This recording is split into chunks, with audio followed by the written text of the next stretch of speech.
Assalamualaikum warahmatullahi wabarakatuh. Halo, apa kabarnya semua? Semoga sehat selalu ya.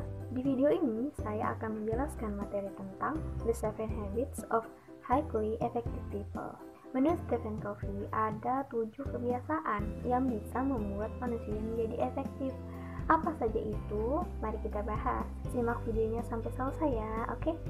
Yang pertama ada be proaktif. Menurut Stephen Covey, perilaku proaktif adalah mengambil inisiatif dan mampu mengendalikan hidupnya sendiri, berpikir sebelum bereaksi dan membuat pilihan-pilihan berdasarkan prinsip serta nilai-nilai, bukan berdasarkan suasana hati dan keadaan sekitarnya. Kebalikan dari perilaku proaktif adalah perilaku reaktif. Perilaku reaktif ini cenderung mengambil keputusan dengan menggunakan emosi.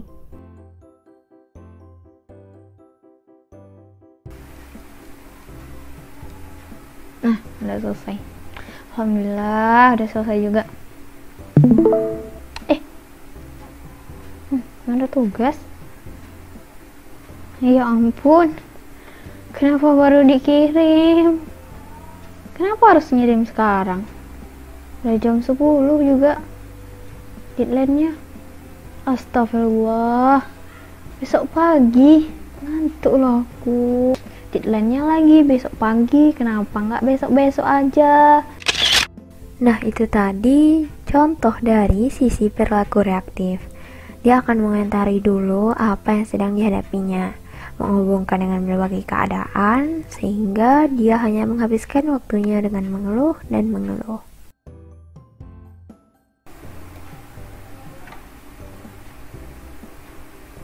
Alhamdulillah, udah selesai juga tugasku. Apa nih? Wow, ada kiriman tugas. Posting terus. Kapan ya deadline-nya? Besok pagi. Masih jam 10. Ya udahlah, mending aku kerjakan sekarang daripada besok pagi nggak sempat, nanti buru-buru. Udahlah, malam nih begadang ngerjain. Nggak apa, yang penting selesai. Mari kita kerjakan.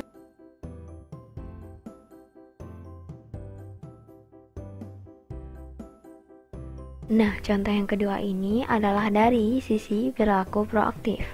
Dia akan menghadapinya dengan tenang dan mengambil inisiatif dengan segera dan tidak berlama-lama. Yang kedua ada begin with the end in mind. Menurut Stephen Covey, begin with the end in mind mempunyai arti mulailah dengan membayangkan akhir dari suatu aktivitas di otak kita. Dengan adanya begin with the end in mind sangat diperlukan karena end in mind sebagai tujuan atau visi. Setiap pekerjaan yang memiliki visi akan memberi gambaran dan arahan bagaimana tujuan akhir akan dicapai.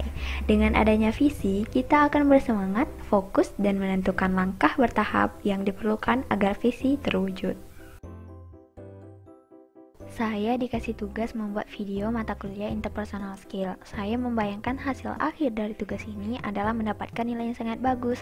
Agar tujuan saya bisa terwujudkan, saya membuat planning sebagus mungkin, mulai dari membuat intro video, mempersiapkan materi dan contoh kegiatannya, mengatur sound video, memilih background yang menarik, dan sebagainya. Dengan tujuan akhir yang sudah saya pikirkan tadi, akan membuat saya menjadi lebih bersemangat dan fokus dalam mengerjakan tugas video tersebut. Yang ketiga ada put first thing first. Put first thing first atau dahulukan semua hal yang penting yang mengandung makna bahwa sudah selayaknya melakukan suatu pekerjaan atas dasar prioritas. Dalam hal ini, Stephen Covey mengklasifikasikan setiap kegiatan ke dalam 4 bagian, yaitu kuadran pertama, kuadran kedua, kuadran ketiga, dan kuadran keempat. Pada kuadran 1 berisi urusan yang penting dan mendesak, contohnya mengerjakan tugas deadline. Pada kuadran kedua adalah masalah yang tidak penting namun mendesak, contohnya mengangkat telepon dari teman. Kuadran ketiga adalah urusan yang penting namun tidak mendesak, contohnya mengaji. Terakhir, kuadran keempat adalah masalah yang tidak penting dan juga tidak mendesak, contohnya membuka sosial media. Yang keempat ada think win-win. Pada pola hubungan yang think win-win, masing-masing pihak dapat mencapai kesepakatan yang saling menguntungkan. Masing-masing pihak juga mendasarkan hubungannya kepada penghargaan atas alternatif ketiga sebagai jalan terbaik.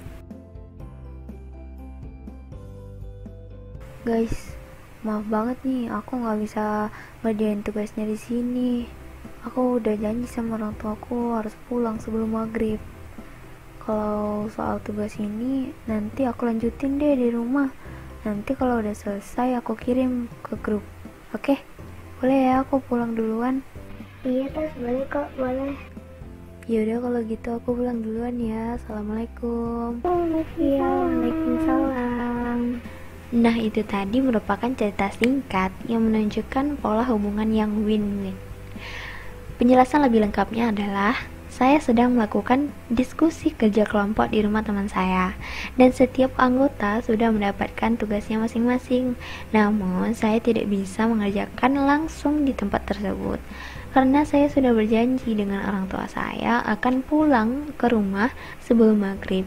Agar tugas kelompok tetap saya kerjakan dan saya juga bisa segera sampai di rumah sebelum maghrib, jadi saya bilang ke teman saya, boleh tidak saya mengerjakan di rumah saja, karena saya sudah berjanji pada orang tua saya akan pulang sebelum maghrib.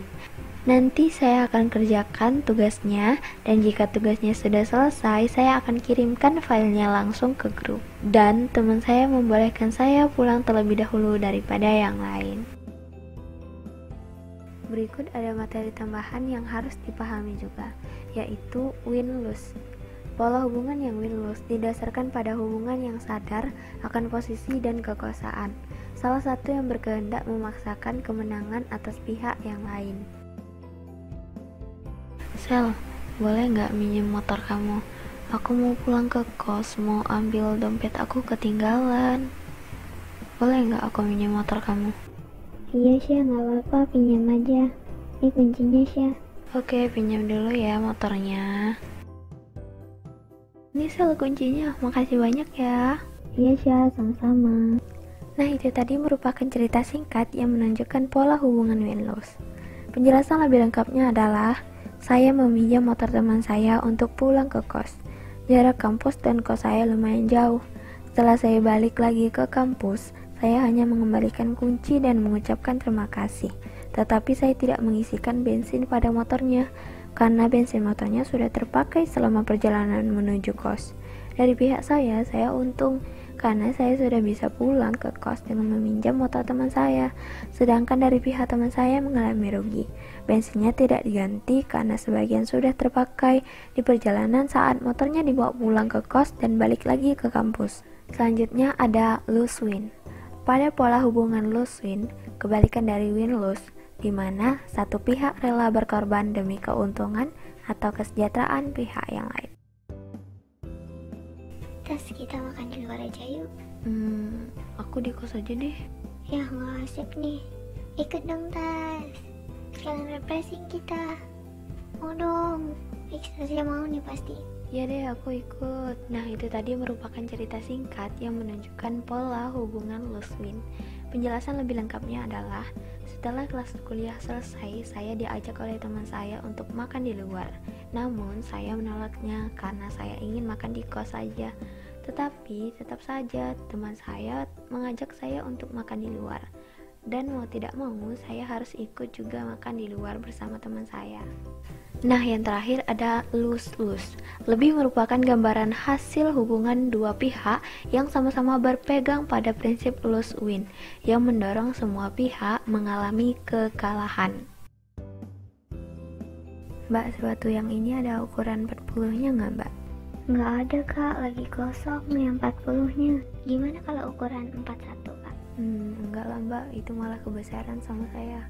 Yaudah deh, lain kali aja saya kesini lagi ya Mbak. Makasih ya Mbak. Iya Kak, sama-sama. Nah, itu tadi merupakan cerita singkat yang menunjukkan pola hubungan lose-lose. Penjelasan lebih lengkapnya adalah, saya ingin membeli sepatu favorit saya, dan saya menanyakan kepada mbaknya yang ada di situ, apa ada ukuran 40? Namun mbaknya mengatakan tidak ada lagi, dan dia menawarkan ukuran 41, yang menurut saya itu kebesaran, dan saya pun memutuskan untuk tidak jadi membeli sepatu tersebut. Oke, selanjutnya materi yang kelima, seek first to understand, then be understood. Menurut Stephen Covey, habit kelima ini adalah kemampuan yang sangat penting dalam hidup. Salah satu wujud kemampuan komunikasi adalah mendengarkan secara empatik. Kemampuan empatik adalah satu yang terwujud dari kehendak tulus untuk memahami orang lain. Cobalah dengarkan, jangan selalu ingin dimengerti. Berusahalah melihat dari sudut pandang dan pemahaman orang lain. Tas, kenapa ya akhir-akhir ini aku tuh susah banget nahan ngantuk aku. Kadang di lantai, tanpa aku sadari aku udah tidur aja loh. Kadang juga nih, depan laptop, mau nyender bentar di kursi, udah tidur aja loh. Emang sih sekarang lagi sibuk banget dan juga aku gak ada istirahat. Sekarang aku jadi bingung, semua aktivitasku terhambat gara-gara ketiduran. Ini mungkin karena kamu udah kelelahan dan juga kamu udah kurang tidur ini. Makanya sering ngantuk tiba-tiba, sering ketiduran tiba-tiba. Iya juga ya, benar katamu Tas. Saran aku untuk kedepannya, kamu harus lebih banyak istirahat lagi. Dan juga kesehatan kamu harus diperhatiin. Kalau ngerjain tugas larut malam, kalau udah rasanya ngantuk, berhenti aja, gak usah dipaksain. Itu akan mempengaruhi pola tidur kamu juga. Jadi kalau udah ngantuk, tidur aja, gak usah dipaksain. Oke, Tas, makasih banyak ya Tas, saranmu nih sangat bermanfaat banget buat aku. Nanti aku lakuin deh, makasih banyak ya. Oke, sama-sama.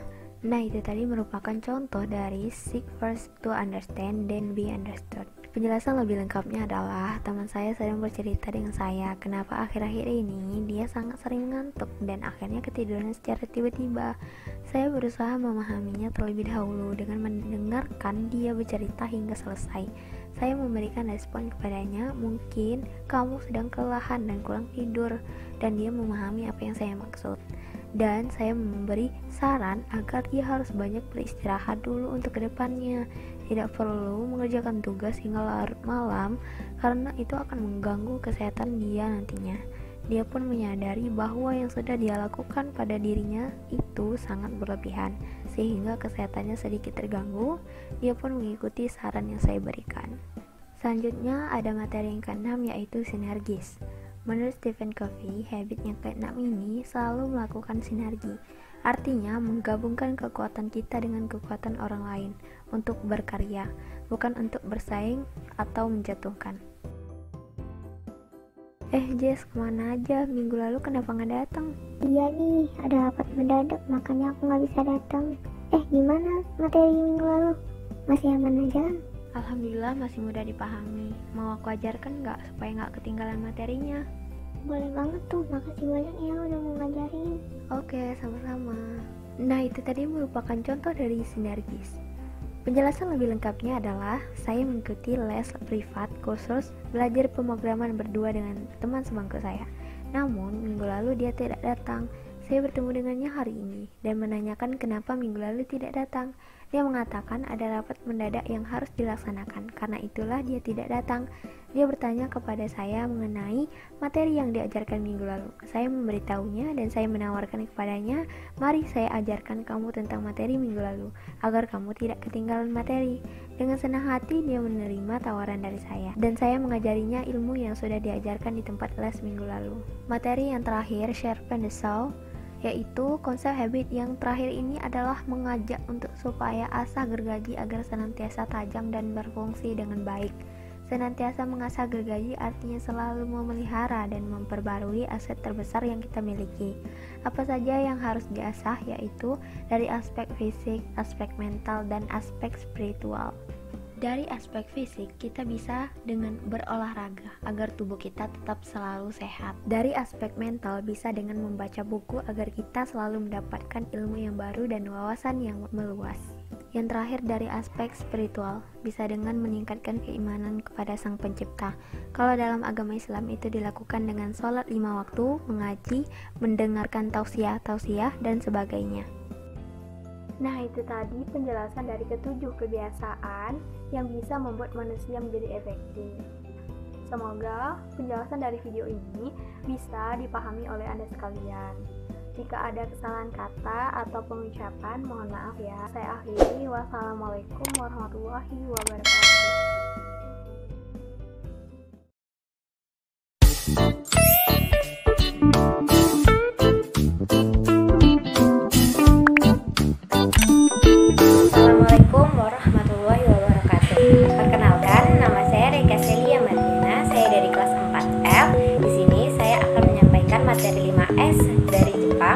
yaitu Seiri, Seitong, Seiso, Seiketsu, dan Shitsuke. Baiklah, sebelum memasuki definisi 5S, saya akan memberikan materi tentang penjelasan keuntungan penerapan 5S dalam perusahaan atau organisasi. Baiklah, pada era modernisasi atau industrial ini, budaya 5S itu merupakan budaya yang terunggul di dunia saat ini. Budaya 5S merupakan suatu ilmu yang sangat perlu kita pelajari dalam mengembangkan suatu perusahaan atau organisasi. Hal ini berguna untuk menciptakan efektivitas dan efisiensi, kemudian menciptakan manusia yang berdisiplin tinggi, menghargai waktu, bekerja keras, teliti, tidak hedonis, dan melakukan hal positif lainnya. Nah, dari penjelasan keuntungan penerapan 5S di suatu perusahaan atau organisasi, selanjutnya saya akan memasuki definisi 5S. Pertama, itu ada Seiri. Seiri merupakan langkah awal dalam menerapkan 5S. Seiri sendiri memiliki artian menyortir, membuang, menyingkirkan barang-barang atau file-file yang tidak dibutuhkan lagi ke tempat pembuangan. Semua barang yang diletakkan pada tempat kerja kita itu harus barang yang benar-benar kita pakai dalam aktivitas kerja kita.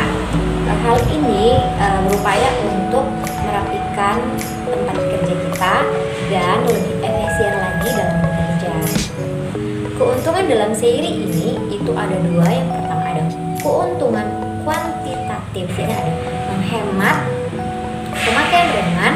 Yang kedua menyediakan barang dan produk yang berkualitas tinggi. Yang ketiga kecepatan waktu dalam mencari barang atau dokumen yang akan kita butuhkan nantinya. Kemudian untuk keuntungan yang kedua itu ada keuntungan kualitatif. Yang pertama, tempat kerja lebih aman, tempat kerja lebih nyaman, kemudian mencegah tempat, alat, atau bahan itu rusak lebih awal.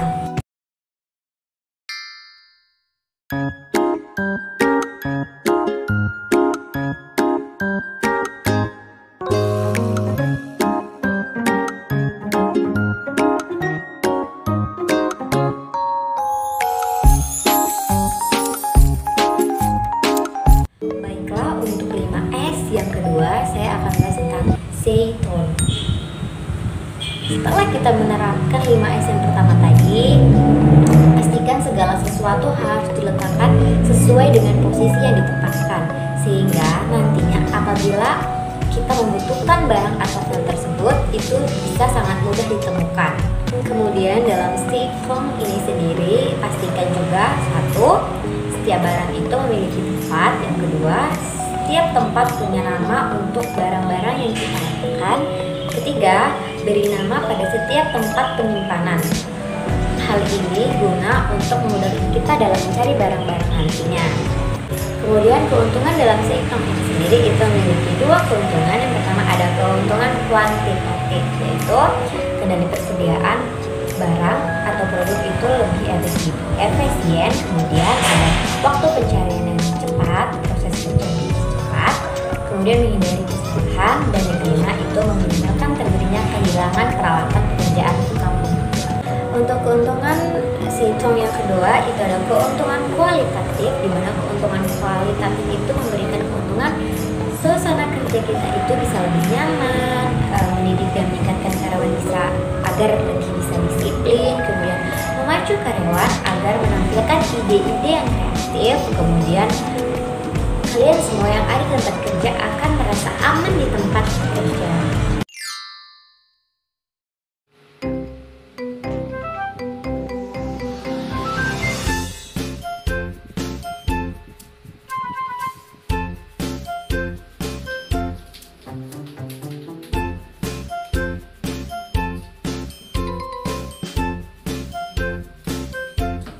Baiklah, kita akan memasuki definisi 5S yang ketiga, yaitu Seiso. Baiklah, apabila kita sudah melakukan 2S dari 5S yang ada tadi, maka selanjutnya kita akan memasuki 5S yang ketiga, yaitu Seiso. Di mana Seiso ini kita membersihkan tempat kerja kita, peralatan, dan lingkungan kerja kita, serta tumbuhkan dalam pemikiran kita bahwa kebersihan itu merupakan hal yang vital dalam kehidupan ini. Maka untuk itu lakukanlah pembersihan harian, pemeriksaan kebersihan, dan pemeliharaan kebersihan dalam lingkungan hidup atau dalam lingkungan pekerjaan kita. Baiklah, keuntungan CISO ini juga memiliki dua keuntungan. Yang pertama ada keuntungan kuantitatif yang memberikan keuntungan sistem penguasaan, persediaan, dan produk itu lebih murah dan lebih hemat. Kemudian yang kedua meminimalkan biaya kerusakan pada peralatan. Yang ketiga, proses kerja lebih cepat dan tidak berulang. Yang keempat, waktu melakukan pembersihan itu lebih cepat dan tertata. Kemudian untuk keuntungan yang kedua dalam CISO ini ada keuntungan kuantitatif, di mana keuntungan kuantitatif itu memberikan yang pertama keuntungan dalam suasana kerja lebih nyaman dan lebih ceria. Kemudian yang kedua, karyawan terus menghasilkan ide yang kreatif. Kemudian yang ketiga, moral karyawan itu akan lebih meningkat lagi.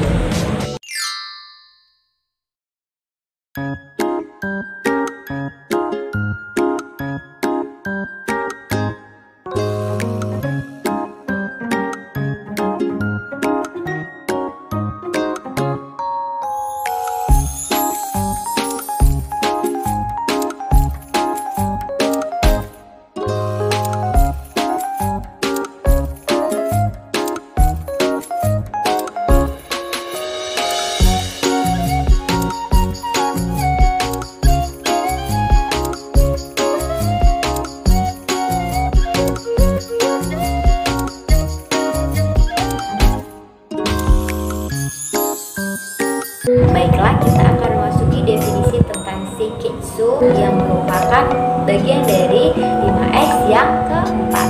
Pada tahapan Seiketsu sendiri itu memiliki artian perawatan, di mana masing-masing individu melakukan tahapan sebelumnya dengan membuat standarisasi, dan semua individu harus patuh pada standar yang telah mereka buat. Kemudian, individu juga dapat memotivasi diri sendiri dengan memberikan reward kepada diri sendiri. Itu juga memberikan dua keuntungan. Yang pertama itu ada keuntungan kuantitatif, di mana keuntungan ini memberikan yang pertama biaya penyelenggaraan operasional itu lebih rendah. Kemudian biaya pengeluaran tambahan overhead atau rendah. Kemudian yang ketiga, kuantitas pengeluaran menurun. Kemudian yang keempat, produktivitas karyawan itu lebih meningkat lagi. Kemudian untuk keuntungan Seiketsu yang kedua itu ada keuntungan kualitatif. Yang pertama, mendidik disiplin karyawan. Yang kedua, karyawan terus menghasilkan ide yang kreatif. Yang ketiga, kemahiran karyawan itu menjadi lebih meningkat. Yang keempat, karyawan bisa menjadi lebih setia pada organisasi atau pada perusahaan.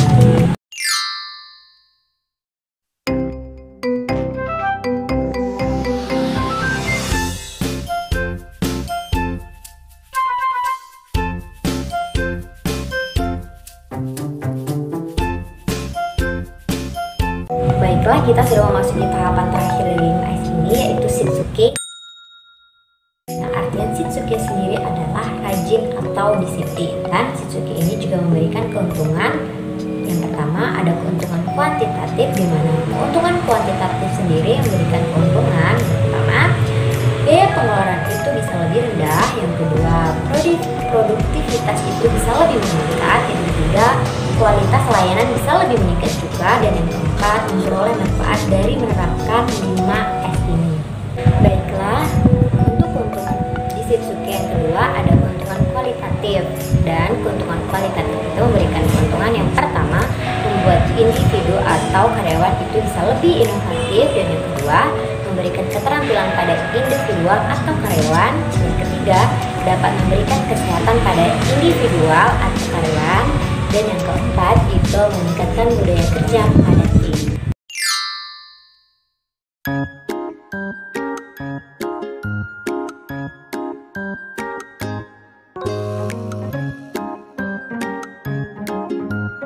Baiklah, cukup sekian penjelasan 5S yang dapat saya jelaskan. Apabila ada kekurangan, tolong dimaafkan. Saya akan pamit undur diri. Wassalamualaikum warahmatullahi wabarakatuh.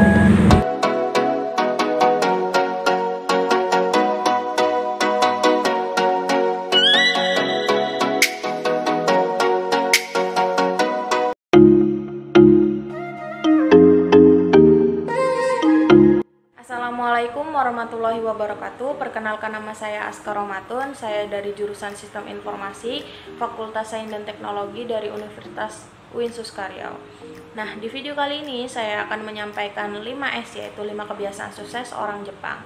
Yang pertama ada Seiri, Seiton, Seiso, Seiketsu, dan Shitsuke.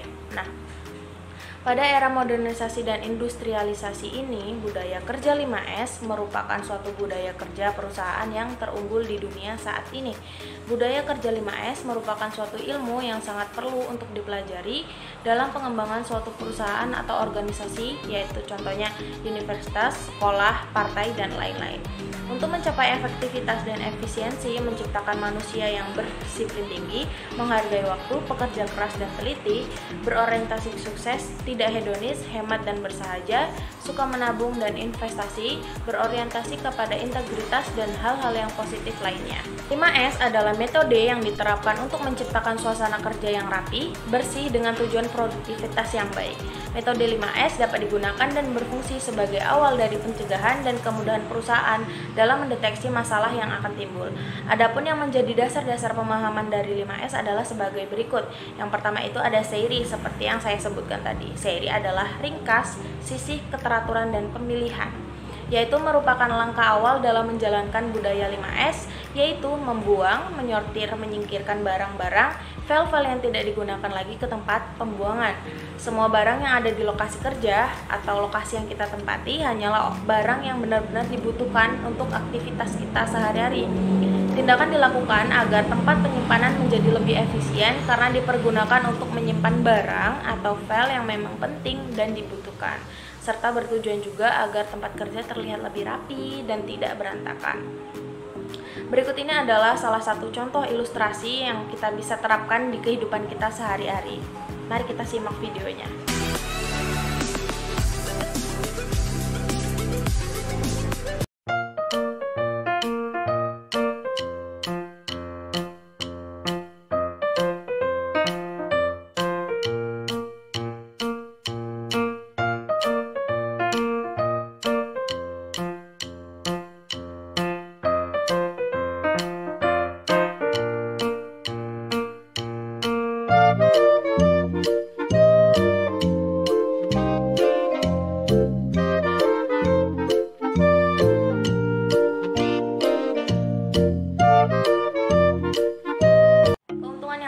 Adalah keuntungan kuantitatif.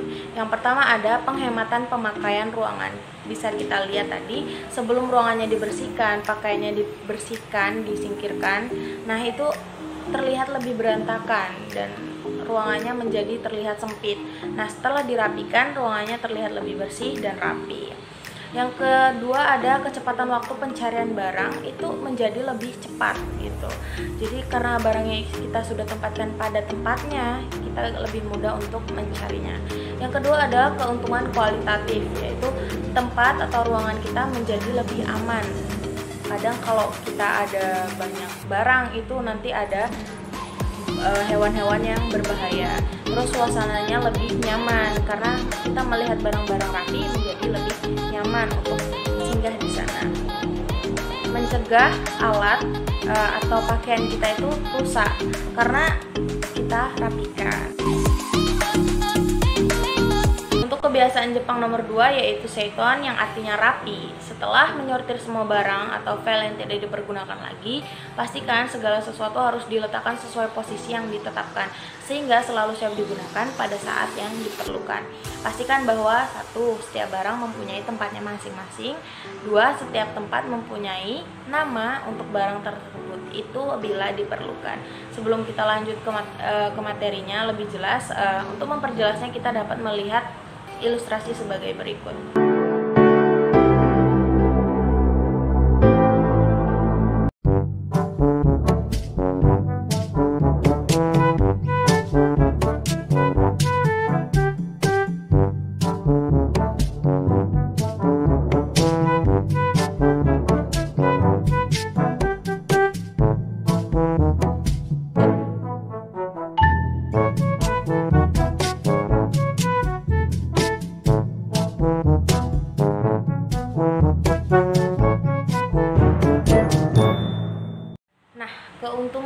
yang kita dapatkan saat kita melakukan kegiatan tadi itu ada dua, yaitu keuntungan kuantitatif dan kualitatif.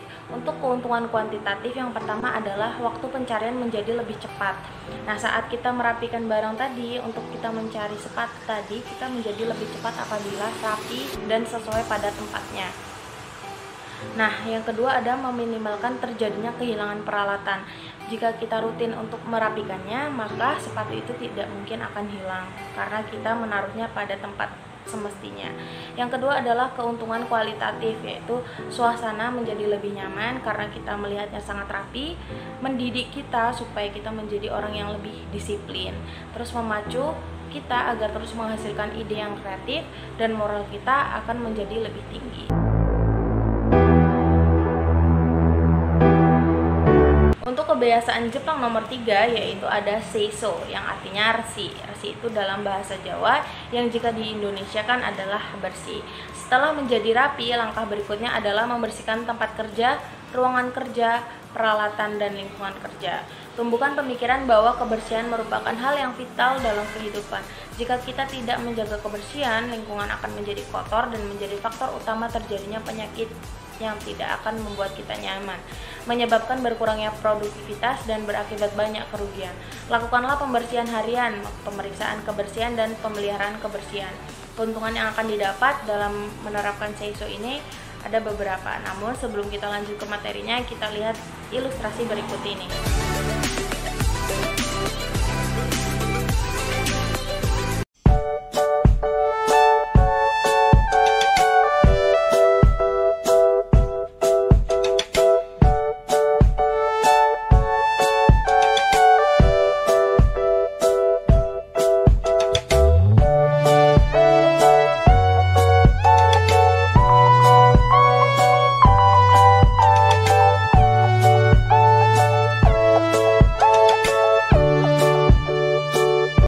Ilustrasi tadi merupakan kegiatan kita sehari-hari, bukan seperti menyapu.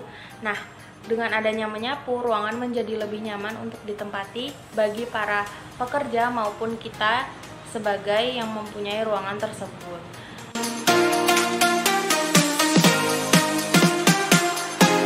Untuk kebiasaan Jepang nomor 4 yaitu ada seiketsu atau rawat. Tahap ini adalah tahap yang lumayan sulit untuk dikerjakan. Untuk menjaga ketiga tahap yang sudah dijalankan sebelumnya secara rutin, tahap ini dapat juga disebut tahap perawatan, merupakan standarisasi dan konsistensi dari masing-masing individu atau diri kita untuk melakukan tahapan-tahapan sebelumnya.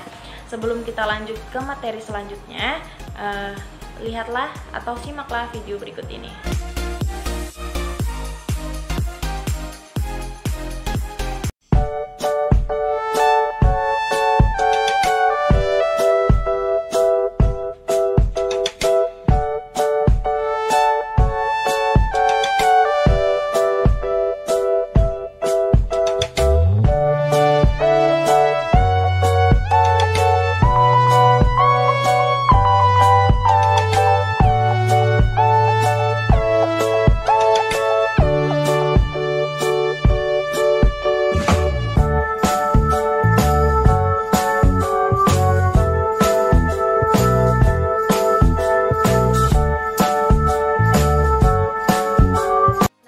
Tadi cukup memberikan kita gambaran bagaimana perawatan itu dilakukan, yaitu dengan merawat sebuah tanaman.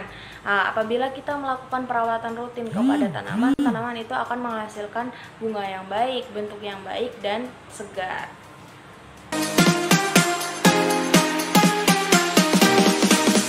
Untuk kebiasaan Jepang nomor 5 yaitu ada shitsuke, yang artinya rajin. Pemeliharaan kedisiplinan pribadi meliputi suatu kebiasaan dan pemeliharaan program 5S yang sudah berjalan. Bila berada pada posisi sebagai atasan, buatlah standarisasi 5S serta berikan pelatihan 5S agar seluruh karyawan perusahaan dapat mengerti akan kegunaan 5S. Nah, berikut ini adalah ilustrasi untuk materi shitsuke.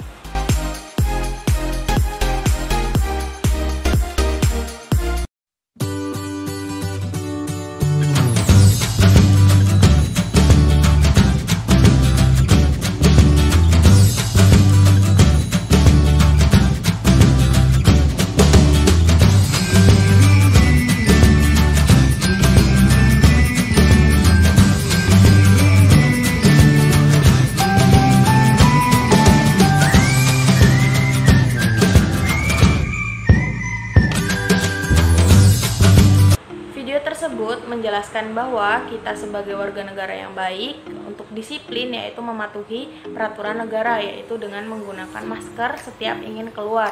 Untuk apa? Untuk menghindari virus COVID-19. Dengan adanya kita memakai masker, kita akan terhindar dari virus COVID-19. Nah, yang tadi itu adalah pengertian serta ilustrasi pada materi 5S, yaitu 5 kebiasaan sukses orang Jepang. Manfaat penerapan 5S secara umum akan menghasilkan berbagai manfaat bagi perusahaan, seperti meningkatkan semangat kerja tim, tempat kerja yang lebih bersih, rapi, dan teratur, lingkungan kerja yang lebih aman dan nyaman, penggunaan ruang kerja secara optimal, mempermudah pemeliharaan rutin, mengadakan standar kerja yang jelas, kendali persediaan yang lebih efektif, mengurangi biaya operasional, meningkatkan citra perusahaan, dan mengurangi keluhan pelanggan. Video ilustrasi yang tadi saya tunjukkan itu adalah contoh 5S dalam kehidupan kita sehari-hari. Dalam penerapannya, 5S juga dapat diterapkan dalam kehidupan pribadi untuk menjadi pribadi yang unggul.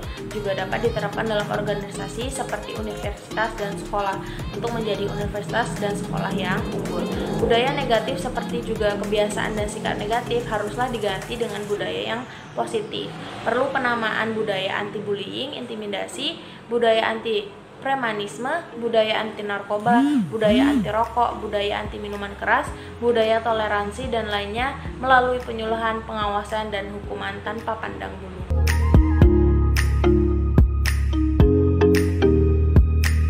Penerapan budaya kerja unggulan 5S yang tadi kita sebutkan yaitu Seiri, Seiton, Seiso, Seiketsu, dan Shisuke di Indonesia relatif sangat baru.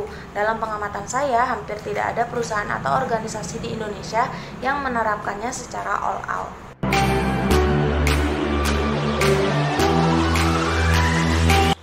Hasil akhir dari kesuksesan penerapan 5S antara lain menurunkan pemborosan, meningkatkan mutu dan produktivitas, menghindari kecelakaan kerja, meningkatkan kinerja tim, absensi yang rendah, peningkatan dan perbaikan kinerja yang berkelanjutan, peralatan kantor dan lokasi kerja yang teratur, rapi dan bersih, gugus mutu yang berjalan dengan baik, hasil produksi yang berkualitas baik, keunggulan untuk mempunyai karyawan yang bermental maju serta bersikap dan berperilaku positif, serta langkah awal menuju perusahaan kelas dunia.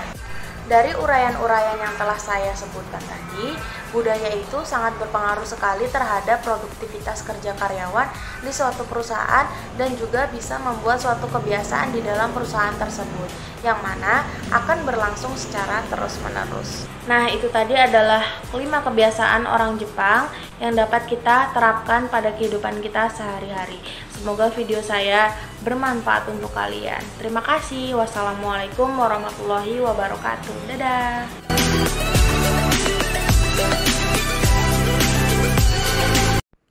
Assalamualaikum warahmatullahi wabarakatuh. Perkenalkan, nama saya Setianingsih Saputri dari jurusan Sistem Informasi Uinsus Riau. Nah, di sini saya akan menjelaskan 5S dari kebiasaan Jepang. Nah, untuk 5S yang pertama yaitu seiri atau ringkas, yaitu merupakan langkah dalam pemilihan barang yang berguna maupun tidak berguna. Nah, berikut adalah contoh dari seiri atau ringkas.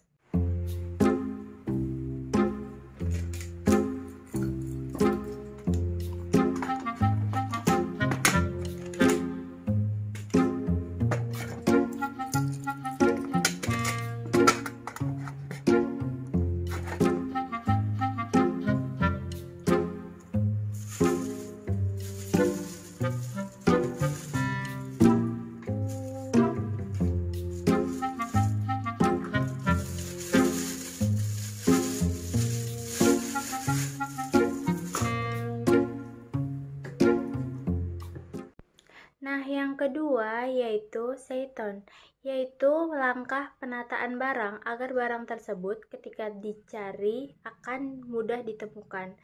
Nah, berikut adalah contoh dari seiton.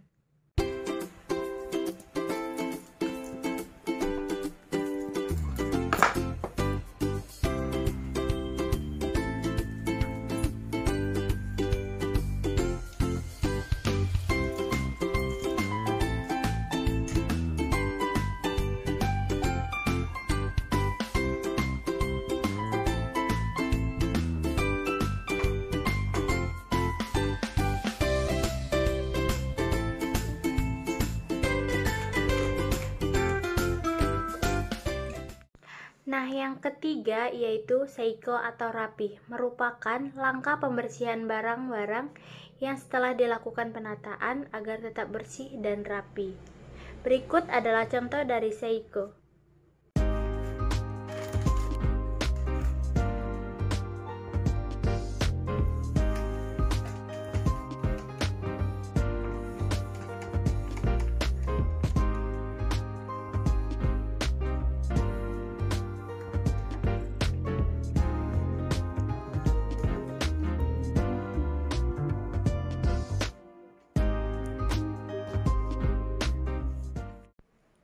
Yang keempat yaitu seiketsu atau rawat, merupakan langkah merawat barang agar tetap dalam kondisi baik dan bagus serta bersih. Nah, berikut adalah contoh dari seiketsu.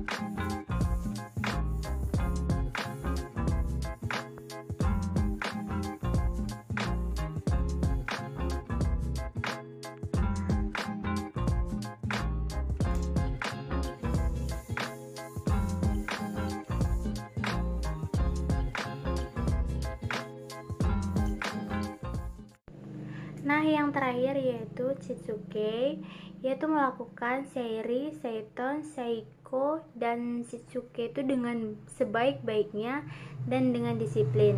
Dan tidak hanya melakukannya, Shitsuke tidak hanya dilakukan dengan sekali saja, bisa juga berulang kali dengan disiplin.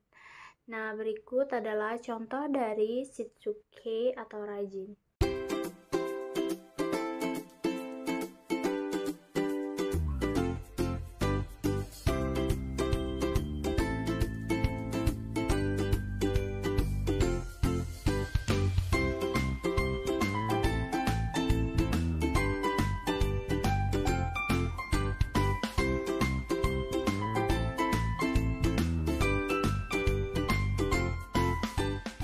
Nah, sekian video dari saya. Semoga dapat membantu dan memotivasi teman-teman sekalian.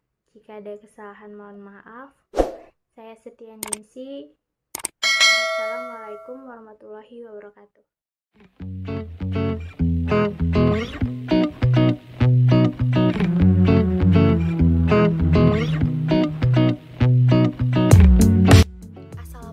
Warahmatullahi wabarakatuh. Perkenalkan, nama saya Intan Nurrahma, NIM 11953248876, mahasiswa Universitas Islam Negeri Sultan Syarif Qasim Riau, Prodi Sistem Informasi dari kelas 4F.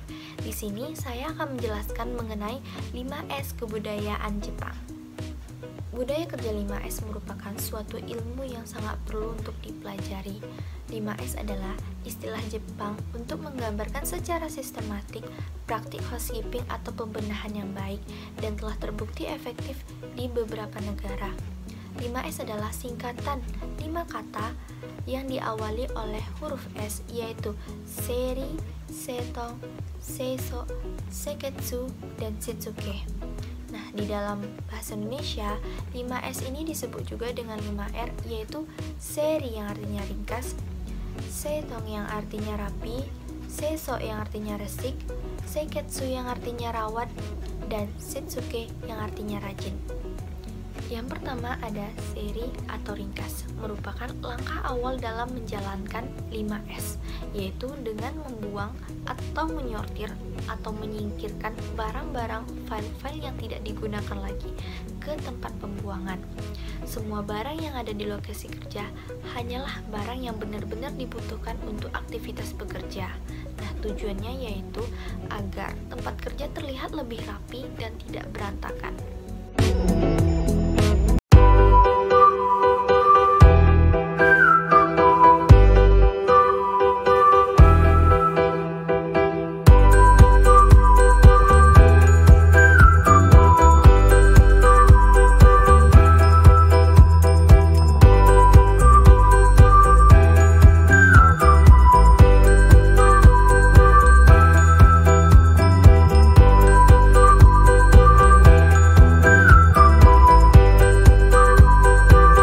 kedua yaitu ada setong atau rapi. Nah, setelah menyortir atau membersihkan barang-barang yang tidak digunakan lagi, pastikan segala sesuatu harus diletakkan pada posisi yang telah ditetapkan, sehingga barang tersebut selalu siap digunakan pada saat dibutuhkan atau diperlukan.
sesok atau resik. Setelah tempat kerja menjadi rapi, langkah selanjutnya yaitu membersihkan tempat kerja, peralatan, atau lingkungan kerja. Tumbuhkanlah pemikiran bahwasannya kebersihan merupakan hal yang paling utama dalam kehidupan. Jika tidak menjaga kebersihan, maka lingkungan akan kotor dan menjadikan faktor utama terjangkitnya penyakit tidak nyaman.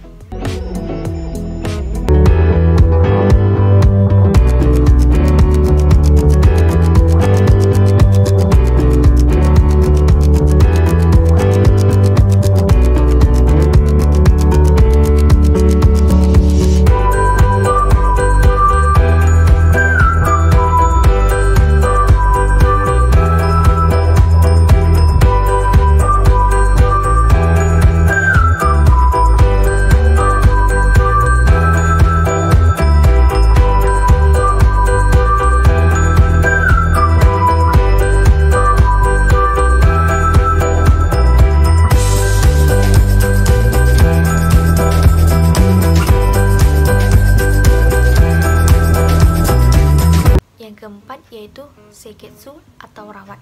Pada tahapan ini adalah tahapan yang sukar untuk menjaga 3 tahapan yang sudah dijalankan sebelumnya secara rutin.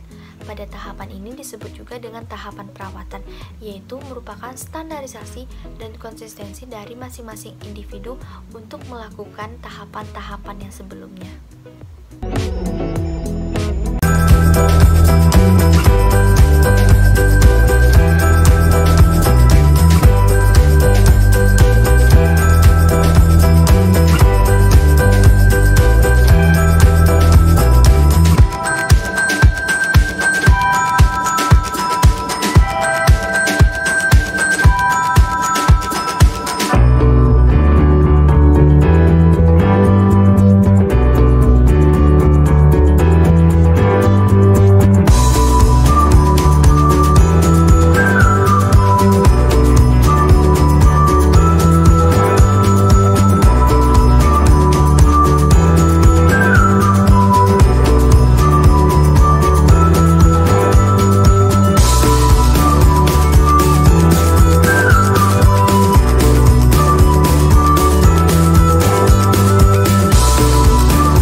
kelima atau yang terakhir yaitu ada Setsuke atau rajin. Setsuke yaitu penyadaran diri akan etika kerja dan kesadaran diri untuk disiplin dalam menjalankan dan menerapkan 4S sebelumnya dalam kehidupan sehari-hari maupun lingkungan kerja.